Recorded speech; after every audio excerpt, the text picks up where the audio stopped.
особено затоа што неодговорено останува прашањето што правеле нивните родители и зошто не пријавиле во полиција дека децата им се исчезнати.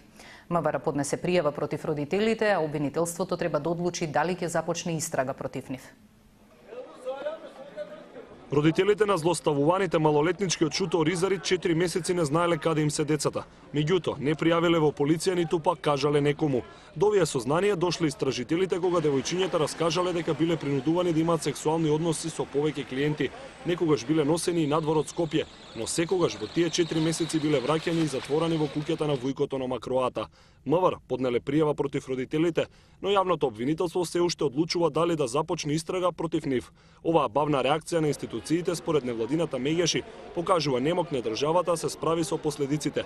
Доколку родителите завршат во затвор, останатите членови на семејството паѓаат на товар на државата, па најчесто вината на родителите поминува неказнета. Ова е системски проблем, значи од еден проблем се навлага во друг проблем. Ако родителите покрај тие деца имале плюс други деца, прашањето се наметнува како ќе се грижат за тие деца.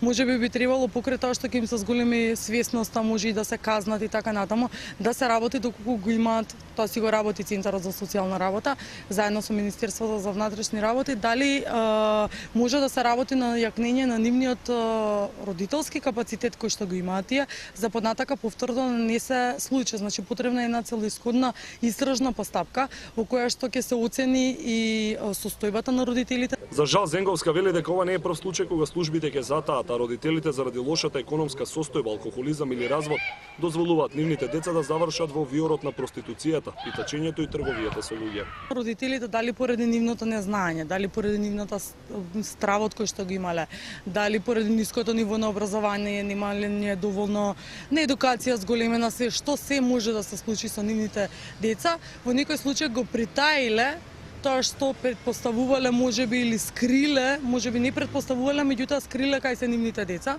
и тоа ги прави еден вид на соучесници во целиот овој процес. Цела среќа е што децата се пронајдени пред да станат предмет на трговија надвор од земјата, вели Зенговска, бидејќи злоставувањето и запоставувањето на децата често се случува во семејството. Бројката на малолетници кои се заробени во синџирот на проституција во Македонија е непозната, бидејќи најчесто овие случаи се премолчуваат и од самите жртви, но и од семејствата.